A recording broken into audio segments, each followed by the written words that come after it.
An old merchant and his son Marcus lived in a village. One day the old merchant gave 2 camels to his son and said, "Son, these are 2 camels of very good breed. I have raised them with great effort. Take them to a country where there is a shortage of camels and sell them. Each camel will be sold for 151 gold coins. There is a country far south from here where you can sell these camels. I have grown old now and cannot travel, but you muster up courage and go to faraway unknown countries. It is possible that you will get an even higher price for these camels." Hearing this, Marcus became happy with the thought that he would get to see new places and travel a lot. But at the same time, his father advised him, "Son, remember not to go towards the west. If you go there, you will reach a country where dishonest and fraudulent people live. Any outsider who goes there does not return. I too had gone there once, but I had to pay such a huge price for my mistake that I will remember it all my life." Marcus asked his father, "Tell me, what happened when you went to the colony of frauds?" The old father said, "Son, do you remember that when you were young, you had a brother with whom you used to play? 25 years ago, I went on a journey in connection with my business. I took your brother along with me. I thought that in this way he would travel to different countries and see the lifestyle of people. He would learn a lot from this. When we were returning to our country, unfortunately we reached an unknown country. We reached there in the evening and spent the night in an inn. From the conversation of the people and their ways, I came to know that this was the same colony of deceitful people, about which I had heard from my elders. I started worrying that I should leave from here as soon as possible. In the morning, when I was paying the rent to the inn owner, I saw that the brother of the inn owner was coming crying and cursing his fate.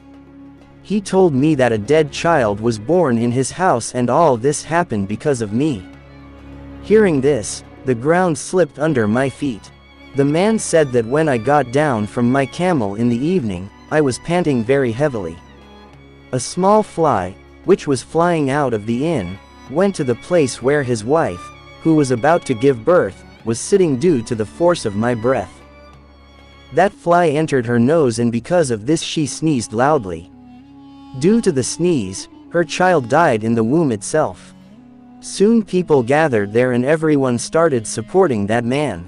The crowd accused me that I was responsible for the death of his child. As a punishment, they took away my son from me. With a heavy heart, I returned from there. My son is still in the custody of those people and must be serving them. There is a mole on your brother's wrist, which looks exactly like the moon." After telling this story, the old father started crying. Marcus was very sad to see his father's condition. He assured his father, "Trust me, father, I will never set foot in the colony of thugs." After this, Marcus set out on a journey to a far-off country with both the camels. After a few days, he reached the bank of a river. At that time, the river was in flood. The boatman refused to take Marcus's 2 camels in his small boat. The boatman said, "If you go towards the west, you will find a strong boatman there, who will help you cross the river." As soon as Marcus went towards the west, suddenly a strong storm started blowing. Marcus tried to find a place to hide, but he could not find any place. He started walking towards a mountain. With great difficulty, he climbed the mountain with his camel. The force of the storm had reduced a little. Marcus saw that he had come quite far in the west. He thought that perhaps this was the same colony of thugs. He thought of going back, but then another thought came to his mind. Let's go and see what kind of people live in this strange colony, whose stories I have heard. He was leaning from the edge of the mountain and looking down when suddenly a stone slipped and Marcus came rolling down and fell in the same village. His camels also galloped towards him. An old man was coming from the front. When he saw Marcus falling, he immediately came close to him. Marcus tried to get up quickly by dusting his clothes. He was not hurt much. He saw that the old man was looking at him very carefully. The old man asked, "Son, are you hurt?"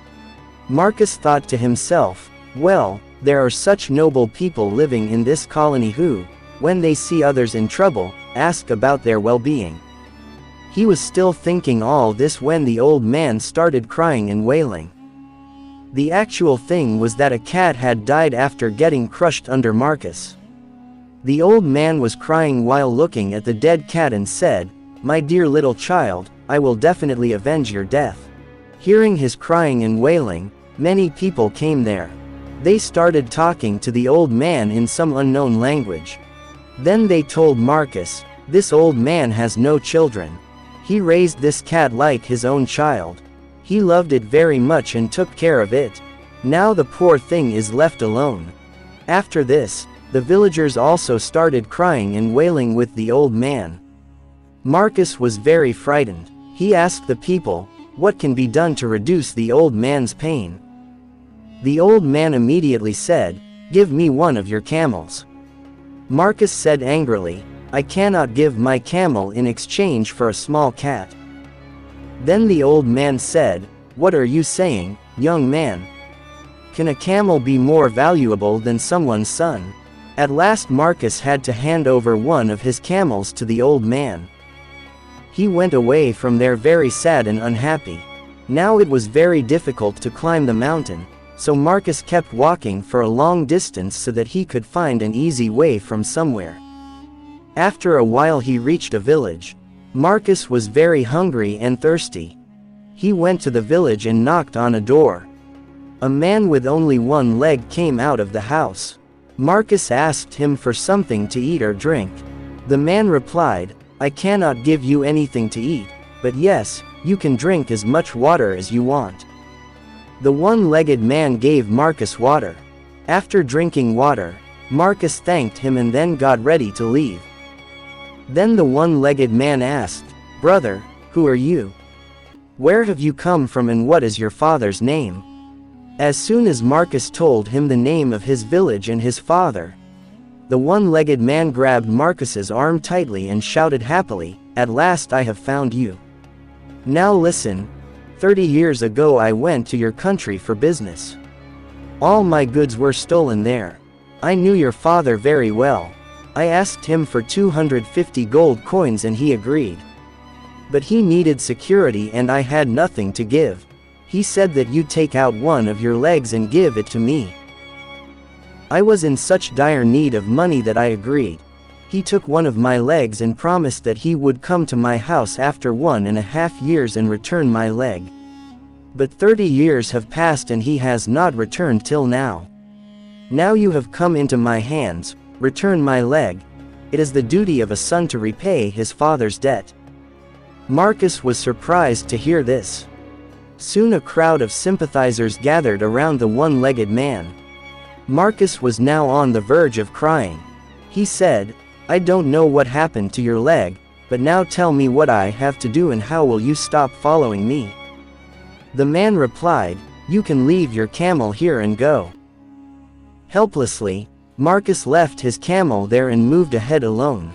His whole body was aching due to falling from the mountain. He was also very sad in his heart that both his precious camels had slipped away. He was now unable to walk due to fatigue. While walking, he reached a garden and sat under a tree and started resting. Due to fatigue, he fell asleep. After some time, when he woke up, he saw that two men were sitting under a mango tree in the garden and were playing chess. Seeing them playing, Marcus felt like playing chess with these people for some time to entertain himself. Marcus went to them. One of those men said, "Why, brother, do you also want to play chess with us?" Marcus nodded in affirmative. The man said, "Brother, if you want to play chess with us, then there is a condition. The condition is that the loser will have to do any work told by the winner." Then the man looked at the mangoes on the tree and said, "If you lose in chess, then you will have to do one work for me." Marcus thought that maybe he wanted him to climb the tree and pluck mangoes. He immediately agreed to this and they started playing chess. Marcus proved to be inept in the game of chess and he lost. Now the winning man said, "Now you will have to do one work for me." Marcus immediately said, "No problem, brother. What is the big task in plucking mangoes from the tree? I will do it right now." The man said, "Who told you that I want you to pluck mangoes? I have another work for you. That work is that you will have to empty the ocean for me. You will have to take out all its water. If you are not able to do this, then you will have to pay me 1,500 gold coins as a penalty." Marcus was shocked to hear this. He said, "Oh brother, can anyone empty the ocean?" The man said, "I don't know all that. We played chess on the condition that the loser will have to agree to everything the winner says. Either empty the sea water or give me 1,500 gold coins." Marcus said, "Brother, I have already been looted in this village. I don't have a single penny." Now both of them started arguing. While the argument was going on, a young man came there.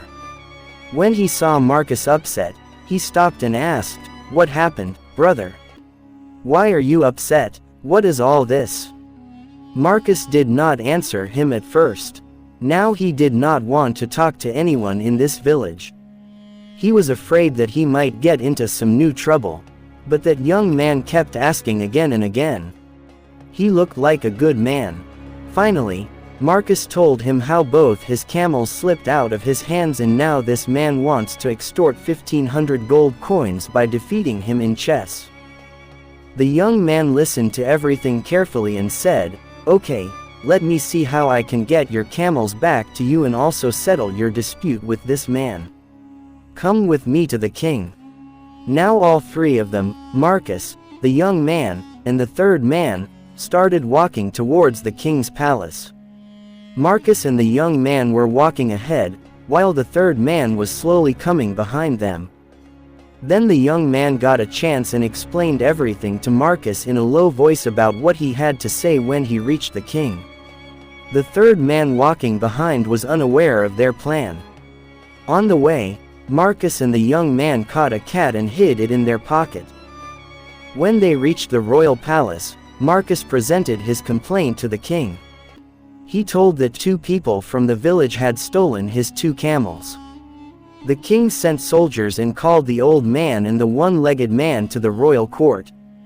The old man said, "Majesty, I consider the cat that died after being crushed under Marcus as my son.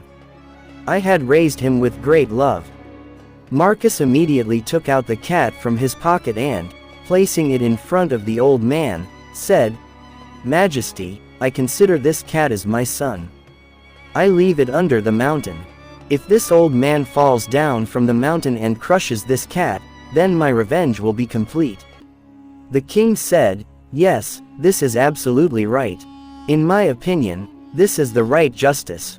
Hearing this, the old man returned his camel to Marcus silently and went away from there. Now it was the turn of the one-legged man. He said that Marcus's father had taken his leg. Marcus said, "Majesty, my father has strange hobbies. He collects people's legs. We have collected hundreds of legs in our warehouse. I am ready to return this man's leg, but for this he will have to give me his other leg too. Only then will I be able to find a matching leg." The king said, "This is fair." Hearing this, the one-legged man returned his camel to Marcus and went away quietly. Now it was the turn of the third man. He said, "Majesty, I have defeated Marcus in chess. As per the condition, he will have to empty the sea water or give me 1,500 gold coins." Marcus said, "Majesty, I am ready to empty the sea, but first tell this man to stop the water of the rivers flowing into the sea. Only then will I be able to empty the sea." The king smiled and said, "Absolutely right. First he will have to stop the rivers." Hearing this, the third man also left quietly. After this, Marcus and the young man came out of the royal court. The young man said, "Brother, I will drop you outside this settlement." Both of them started walking with the camels. While walking, Marcus's eyes fell on the young man's wrist. There was the same moon-like mole mark on his wrist. Marcus understood that this was his lost brother. He hugged his brother. The brother told that the thug and his wife, who had enslaved him, were dead. He had learned the ways of these thugs. The brothers came out of the thugs' settlement and went towards the south.